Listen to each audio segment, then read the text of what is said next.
Mallayya Jewellers, Ottupara, Vadakkanchery. Phone 0488423266. വിവാദ പരാമർശത്തിൽ മന്ത്രി സജി ചെറിയാനെ തള്ളാതെ മന്ത്രി വി ശിവൻകുട്ടി. സജി ചെറിയാൻ അത്തരമൊരു പ്രസ്താവന നടത്താൻ സാധ്യത കുറവാണെന്നും തെറ്റിദ്ധരിക്കപ്പെട്ടുവെന്ന വാർത്തയാകാമെന്നുമാണ് ശിവൻകുട്ടി പ്രതികരിച്ചത്. സജി ചെറിയാന്റെ ഭാഗം കൂടി കേൾക്കട്ടെയെന്നും ശിവൻകുട്ടി പറഞ്ഞു.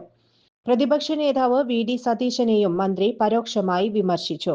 ഒരു ഭാഗത്ത് ജമാഅത്തെ ഇസ്ലാമിയെ കൂട്ടുപിടിക്കുന്നതും മറുവശത്ത് RSS പരിപാടിയിൽ പങ്കെടുത്തതിന്റെ രേഖകളടക്കം പുറത്തുവരികയും ചെയ്യുമ്പോൾ വർഗീയതയ്ക്ക് എതിരാണെന്ന് സമൂഹം എങ്ങനെ വിശ്വസിക്കുമെന്ന് ശിവൻകുട്ടി ചോദിച്ചു. SNDPക്കും NSSനും മഹത്തായ പാരമ്പര്യമുണ്ട്. ഇത്തരം സംഘടനകൾക്ക് കൊടുക്കേണ്ട ബഹുമാനം കൊടുക്കണം. വിമർശനങ്ങൾ അതിരുകടക്കുന്നത് ശരിയല്ല.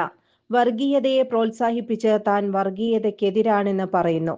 ഏത് രാഷ്ട്രീയ പാർട്ടി നേതാക്കന്മാരായും സാമുദായിക സംഘടനകളെ ഭീഷണിപ്പെടുത്തുന്നത് ശരിയല്ലെന്നും ശിവൻകുട്ടി പറഞ്ഞു. മുഖ്യമന്ത്രിക്ക് വേണ്ടിയുള്ള പോര് CPIM-ലില്ല. നിയമസഭാ തെരഞ്ഞെടുപ്പ് പ്രചാരണത്തിൽ പിണറായി വിജയൻ LDFനെ നയിക്കുമെന്നാണ് കഴിഞ്ഞ ദിവസം MA ബേബി പറഞ്ഞത്. അതിൽ എല്ലാമുണ്ടെന്നും മന്ത്രി പറഞ്ഞു. കൂടുതൽ വാർത്തകൾക്ക് ഞങ്ങളുടെ ചാനൽ സബ്സ്ക്രൈബ് ചെയ്യുക. Facebook ഫോളോ അപ്പ് ചെയ്യുക. വാർത്തകൾ